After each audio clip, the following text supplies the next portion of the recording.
নমস্কার বন্ধুরা, ডলি রন্ধনশালা সবাইকে স্বাগত। আর আজকে তোমাদের সাথে শেয়ার করব শিমের একটা সম্পূর্ণ ইউনিক রেসিপি। এই রেসিপিটা গরম গরম ভাত দিয়ে যেমন খেতে ভালো লাগে, তেমনই কিন্তু গরম গরম রুটি দিয়েও খেতে ভালো লাগে। আর এই রান্নার জন্য আমি 200 গ্রাম শিম নিয়েছি। আর শিমের ভিতরে পোকা আছে কিনা আমি এইভাবে একটু আলোর দিকে ফেলে দেখে নেব। একটু পরিষ্কার আলোর দিকে এভাবে একটু ধরলেই কিন্তু ভিতরটা স্পষ্ট দেখা যায় পোকা আছে কিনা। প্রত্যেকটা শিম আমি কাটার আগে এভাবে দেখে নেব ভিতরে পোকা আছে কিনা। আর তার সাথে সাথে শিমের দু সাইডে সরু সুতোর মতন আঁচটাকেও আমি ফেলে দেব। তাহলে খাওয়ার সময় মুখের মধ্যে পড়বে না আর খেতে ভালো লাগবে। আর এই রান্নাতে আমি যে শিমগুলো ব্যবহার করেছি একটু বড় সাইজের শিম, তাই কিন্তু আমি প্রত্যেকটা শিম দু টুকরো করে মাঝখান থেকে কেটে নেব। আর এইভাবে একটু ছোট করে কেটে নিলে তাহলে রান্নাটাও করতে সুবিধা হবে। তোমরা হয়তো শিমের অনেক রকমের রেসিপি বানিয়ে খেয়েছো, তবে শিমের এই রেসিপিটা একবার তোমাদের বানিয়ে খাওয়ার জন্য আমি রিকোয়েস্ট করব। এতটাই টেস্টি হয় খেতে, তোমরা যতক্ষণ নিজেরা না বানিয়ে খাবে ততক্ষণ কিন্তু বুঝতে পারবে না। আমি সবগুলো শিম দেখো একইভাবে দু টুকরো করে মাঝখান থেকে কেটে নিলাম। তাহলে চলো রান্নাটা আমি কিভাবে করেছি সেটা দেখে নেওয়া যাক। প্রথমে আমি কড়াইটাকে হালকা একটু গরম করে নিয়ে শিমের পরিমাণ বুঝে আমি দিয়ে দিলাম কড়াইয়ের মধ্যে 4 টুকরো রসুনের কোয়া। আর সাথেই আমি দিয়ে দিলাম ঝালের জন্য 2টো কাঁচা লঙ্কা। ঝালের পরিমাণটা অবশ্যই নিজেদের স্বাদ মতো ব্যবহার করবে। আর দিয়ে দিলাম সাথে অল্প একটু ধনেপাতার ডাঁটি। এই রান্নাতে কিন্তু আমি ধনেপাতা ব্যবহার করব না, ধনেপাতার ডাঁটিটাই আমি ব্যবহার করলাম। আর ধনেপাতার ডাঁটিটাই রান্নাতে ব্যবহার করতে হবে। এবার আমি হালকা আছে নাড়াচাড়া করে সবকিছু ভেজে নেব।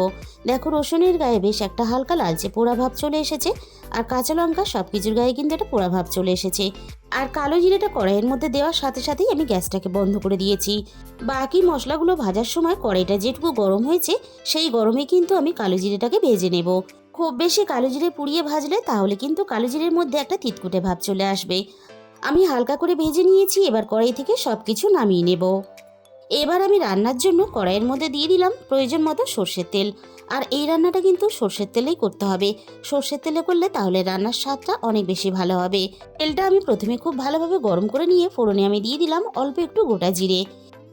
এবার আমি জিরেটাকে নাড়াচাড়া করে হালকা একটু লালচে করে ভেজে নেব। ফোড়ন থেকে সুন্দর একটা মিষ্টি গন্ধ বেরোনোর সাথে সাথে আমি এবার কেটে রাখা শিমগুলো ভাজার জন্য তেলের মধ্যে দিয়ে দেব।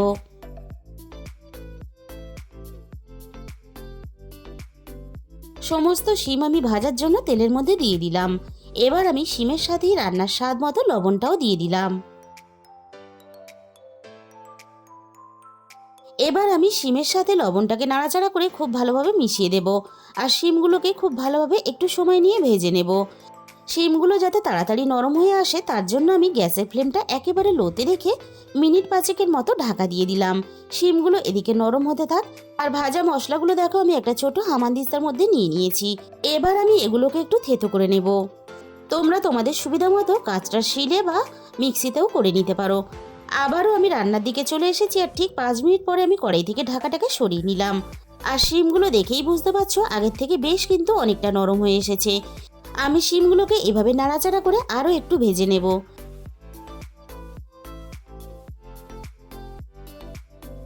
শিমগুলো আমি এর থেকে বেশি এখনই আমি ভাজবো না। এবার আমি শিমের সাথেই আগে থেকে আমি একটা মাঝারি সাইজের পেঁয়াজ ছোট ছোট টুকরো করে কেটে রেখেছিলাম। পেঁয়াজ কুচিগুলো আমি শিমের সাথেই দিয়ে দিলাম। এই রান্নার জন্য আলাদা করে পেঁয়াজ ভাজারও দরকার নেই আর শিম ভাজারও দরকার নেই। এইভাবে সবকিছু একসাথে নাড়াচাড়া করে ভেজে রান্নাটা করলে হবে। এতে রান্নার সময়টাও অনেকটা কম লাগবে আর তার জন্য কিন্তু রান্নাটাও অনেকটা তাড়াতাড়ি হয়ে যাবে। মিনিট 5-6 মতো আমি শিম আর পেঁয়াজ একসাথে নাড়াচাড়া করে ভেজে নিয়েছি। পেঁয়াজ কিন্তু আমি এর থেকে আর বেশি লালচে করে ভাজবো না। আর শিমের গায়ে দেখো একটা সুন্দর ভাজার কালারও চলে এসেছে। এবার আমি দিয়ে দিলাম রান্নার প্রয়োজন মতো হলুদের গুঁড়ো। এই রান্নাতে কিন্তু আমি আর অন্য কোনো রকম মশলা ব্যবহার করব না। আর ভাজা মশলাগুলো দেখো আমি ঠিক এরকম একটু দানা দানা রেখে থেতো করে নিয়েছি। ঠিক এরকম একটু দানা রেখেই থেতো করে নিতে হবে। এবার আমি রান্নার মধ্যে দিয়ে দিলাম। এবার আমি সবকিছু একসাথে নাড়াচাড়া করে খুব ভালোভাবে মিশিয়ে দেব। আর মিনিট খানেকের মতো একটু কষিয়ে নেব। তবে খুব বেশি কষানোর দরকার নেই, তাহলে ভাজা রসুনের গন্ধটা চলে যাবে। ধনেপাতার ডাঁটি, কালো জিরে আর রসুনের পোড়া যে গন্ধটা সেটা থাকবে রান্নার মধ্যে, এরকম করে কষিয়ে নেব। খুব বেশি কষালে তাহলে মশলার পোড়া গন্ধটা চলে যাবে। তাই আমি মিনিট খানেকের মতো কষিয়ে নিয়েছি। আগে থেকে আমি চায়ের চামচের 1 চামচ টক দই একটু ফেটিয়ে রেখেছিলাম। আমি টক দইটা রান্নার মধ্যে দিয়ে দিলাম। আর সাথে আমি টক দইয়ের বাটি দিয়ে অল্প একটু জল দিয়ে দিলাম। এই সময় আমি গ্যাসের ফ্লেমটা একেবারে লোতে রেখেছি। এবার আমি টক দইটাকে নাড়াচাড়া করে খুব ভালোভাবে রান্নার সাথে মিশিয়ে নেব।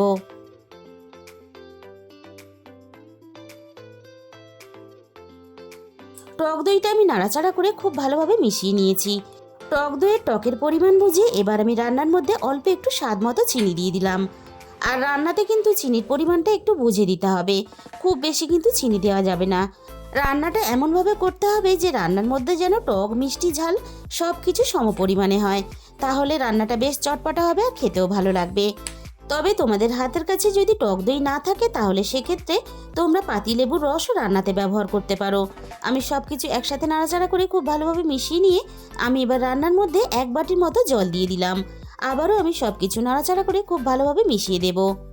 আর এই রান্নাটা কিন্তু আমি একটু শুকনো শুকনো করে করব। তোমরা চাইলে কিন্তু একটু গ্রেভি রেখেও রান্নাটা করতে পারো। শিমটা খুব ভালোভাবে সিদ্ধ হওয়ার জন্য আমি কড়াইয়ের মধ্যে 10 মিনিটের মতো ঢাকা দিয়ে দিয়েছিলাম। 10 মিনিট পরে আমি কড়াই থেকে ঢাকাটাকে সরিয়ে নিলাম। আবারও আমি একটু রান্নাটাকে নাড়াচাড়া করে নেব। বন্ধুরা, শীতের দুপুরে গরম গরম ধোঁয়া ওঠা ভাতের সাথে যদি থাকে এরকম একটা দারুণ স্বাদের চটপটা শিমের গরম গরম ধোঁয়া ওঠা একটা রেসিপি, তাহলে কিন্তু আর গরম গরম ভাতের সাথে কিছুই লাগবে না। এইভাবে তোমরা একদিন হলেও রান্না করে খেয়ে দেখো। আর রান্নাটা তোমাদের কেমন লেগেছে অবশ্যই আমাকে কমেন্টের মাধ্যমে জানিও।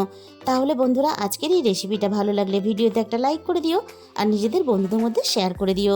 আর যে সমস্ত নতুন বন্ধুরা এখনও পর্যন্ত আমার চ্যানেলটাকে সাবস্ক্রাইব করোনি, এরকম নতুন নতুন ঘরোয়া রেসিপি পেতে আমার চ্যানেলটাকে সাবস্ক্রাইব করে পাশে থাকা বেল আইকনটা ক্লিক করে অল করে দিও।